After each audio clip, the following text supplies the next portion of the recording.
Kota Lama terkenal dengan deretan bangunan tua, suasana klasik, dan aktivitas wisata yang membuat kawasan ini selalu ramai dikunjungi. Orang-orang berjalan santai, berfoto, dan menikmati ruang publik yang penuh sejarah. Sekilas, Kota Lama terlihat hidup dan menarik. Namun, apakah kawasan ini sudah nyaman dan aman untuk semua orang?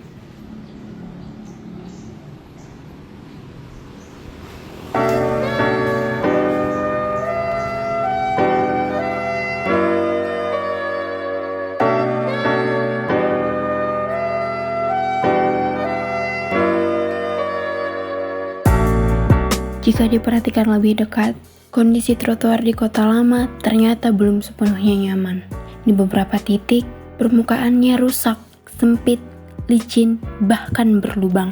Trotoar juga banyak yang berbatasan langsung dengan jalan kendaraan tanpa pembatas fisik yang jelas. Kondisi ini membuat pejalan kaki harus lebih waspada, terutama di kawasan yang ramai aktivitasnya.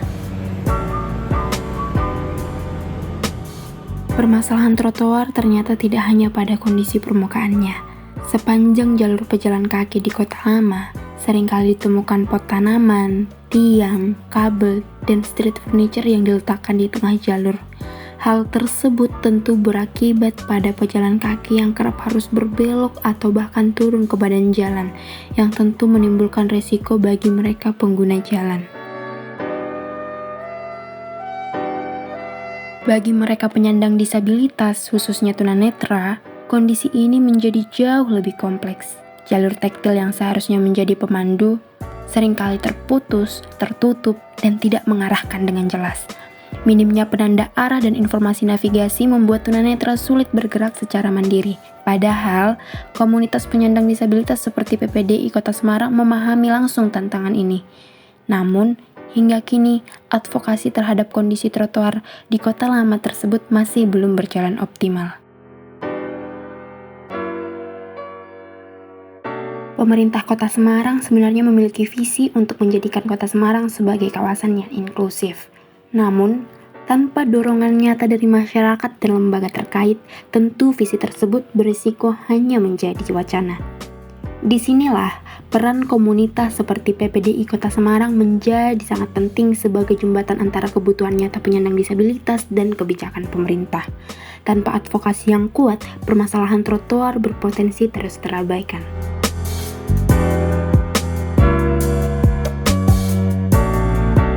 Trotoar bukan sekadar jalur berjalan, melainkan bagian penting dari ruang publik yang mencerminkan inklusivitas kota.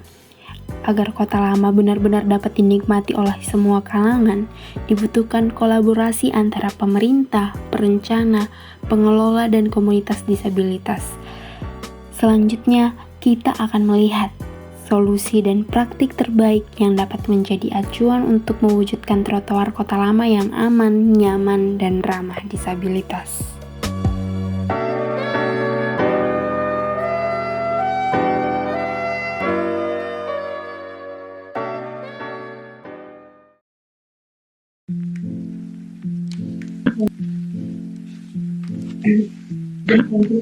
Yang melatar belakangi hal ini adalah kawasan Kota Lama Semarang memang sudah berkembang dari sebagai kawasan cagar budaya nasional dengan revitalisasi pada 2017 dan sampai 2019.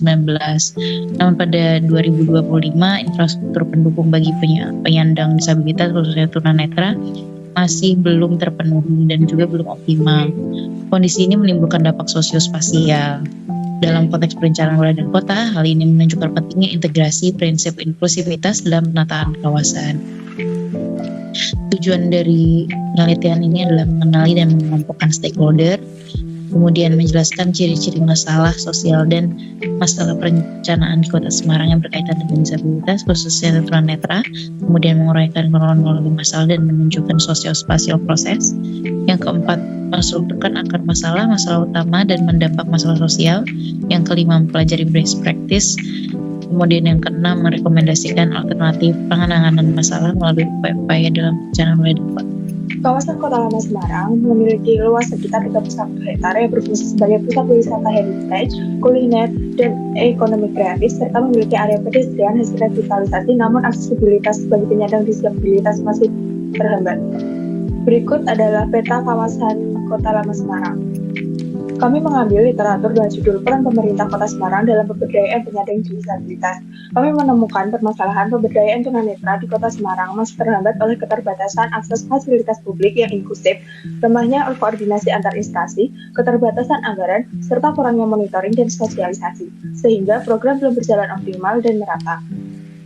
Lalu ada konsep pembangunan kota inklusif melalui penataan pedestrian di kawasan Kota Lama Semarang yang meliputi aksesibilitas pedestrian rendah, kurangnya ketersediaan fasilitas disabilitas yang memadai, pemanfaatan ruang pedestrian yang salah, minimnya partisipasi kelompok, serta pengawasan dan penerapan standar inklusif belum konsisten.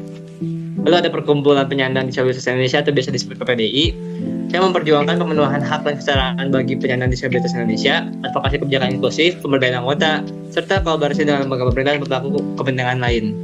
Nah, rumusan masalah Kota Semarang berkomitmen menjadi kota yang inklusif, namun pada kenyataannya, kurangnya perhatian holistik dari pemerintah Kota Semarang dan komunitas PPDI terhadap kebutuhan penyandang disabilitas di Kota Lama masih sangat terlihat.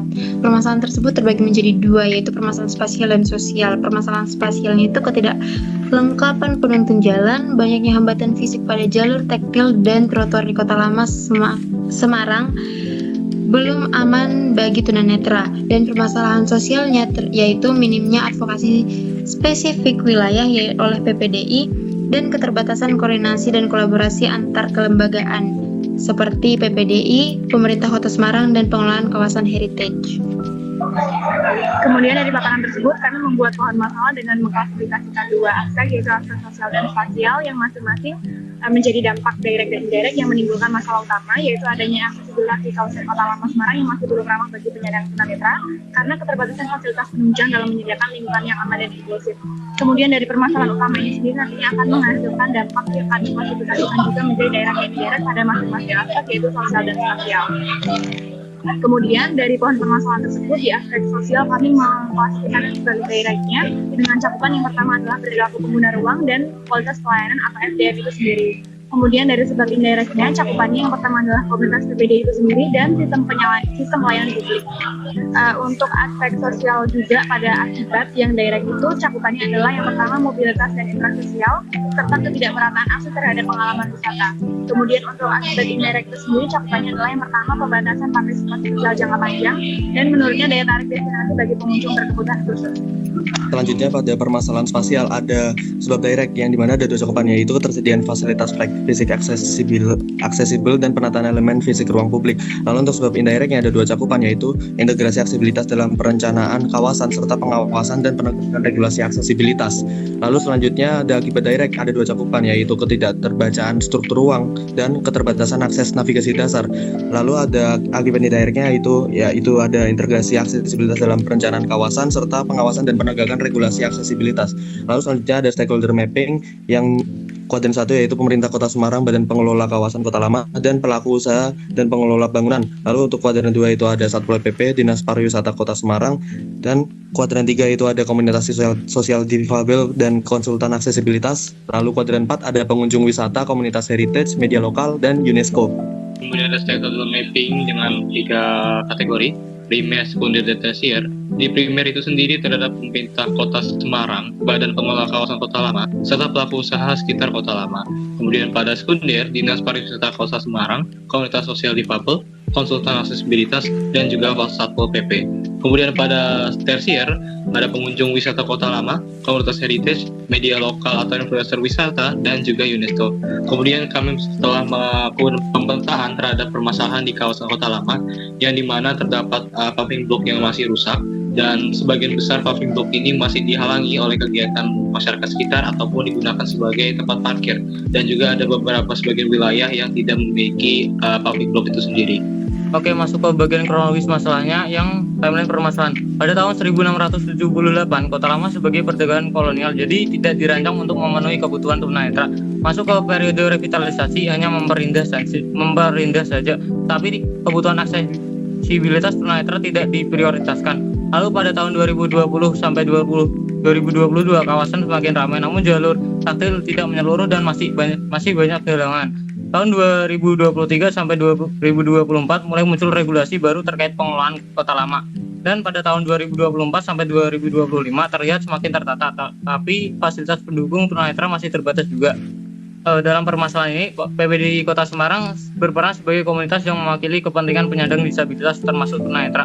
Peran PPDI lebih banyak diwujudkan melalui penyuaraan aspirasi dan advokasi. Namun, dikarenakan keterbatasan yang ada, membuat PPDI tidak dapat melakukan perubahan secara fisik. Akibatnya, kebutuhan spesifikasi tunanetra di Kota Lama belum terakomodasi secara optimal. Baik, selanjutnya kronologis masalah adalah adanya gap aksesibilitas bagi tunanetra.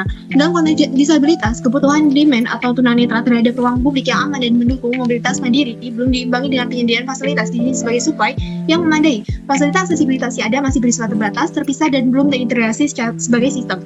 Kondisi ini diperkuat oleh proses sosial-spasial di mana penataan ruang kawasan Kota Lama lebih dipengaruhi kepentingan wisata dan ekonomi. Sedangkan komunitas PPDI sendiri telah menyampaikan aspirasi namun belum terlibat secara teknis dalam perencanaan, sehingga standar aksesibilitas tunanetra belum diterapkan secara konsisten. Akibatnya, meskipun kawasan berkembang, kenyamanan dan kemandirian tunanetra belum menjadi prioritas yang utama.